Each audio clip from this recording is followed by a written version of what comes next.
திருப்பத்தூர் மாவட்டம் ஆம்பூரில் கர்ப்பிணி உயிரிழப்புக்கு நீதி கேட்டு அவரது உறவினர்கள் சாலை மறியல் போராட்டத்தில் ஈடுபட்டு வருகின்றனர். விவரங்களை வழங்குவதற்காக செய்தியாளர் மீனாட்சி சுந்தரம் இணைப்பில் காத்திருக்கிறார். மீனாட்சி சுந்தரம், விவரங்கள். வணக்கம் சரவணா. திருப்பத்தூர் மாவட்டம் ஆம்பூர் அடுத்த எல்மாங்குப்பம் பகுதியைச் சேர்ந்தவர் விஜய். இவருக்கும் திருப்பத்தூர் மாவட்டம் ஆம்பூர் கிருஷ்ணாபுரம் பகுதியைச் சேர்ந்த துர்கா தேவி என்பவருக்கும் கடந்த ஒரு வருடத்திற்கு முன்பு திருமணம் நடந்து கடந்த 10ஆம் தேதி இவர்களுக்கு கடந்த 3 தினங்களுக்கு முன்பு இவருக்கு பெண் குழந்தை ஆம்பூர் அரசு மருத்துவமனையில் பிறந்துள்ளது. இதனையடுத்து குழந்தை பெற்ற தாயான துர்கா தேவிக்கு ரத்தப்போக்கு அதிகமான நிலையில் அவரை மேல் சிகிச்சைக்காக திருப்பத்தூர் அரசு மருத்துவமனைக்கும் அங்கும் உயர் சிகிச்சைக்காக தருமபுரி அரசு மருத்துவமனைக்கு அனுப்பி வைத்துள்ளனர்.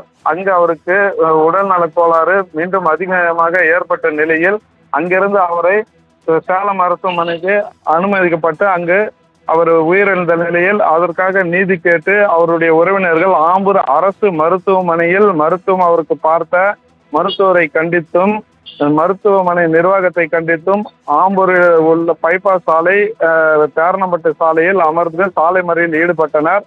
இந்நிலையில் அங்கு தகவல் அறிந்த ஆம்பூர் டிஎஸ்பி அறிவுலகன், வட்டாட்சியர் ரேவதி ஆகியோர் சம்பவ இடத்துக்கு விரைந்து வந்து அவர்களிடையே பேச்சுவார்த்தை நடத்தி மேலும் இதற்கான தீர்வு காணப்படும் என்று கூறியதன் பேரில் அவர்கள் சாலை மறியலை கைவிட்டு சென்றனர்.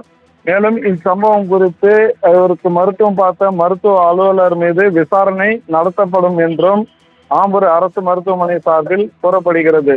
இச்சம்பவங்கள் தொடர்ந்து இதுமேல் நடக்கக்கூடாது என்றும் இதனால் தான் தாங்கள் செய்வதாக அவர் இறந்தவரின் உறவினர்கள் கூறுகின்றனர். சரவணர்,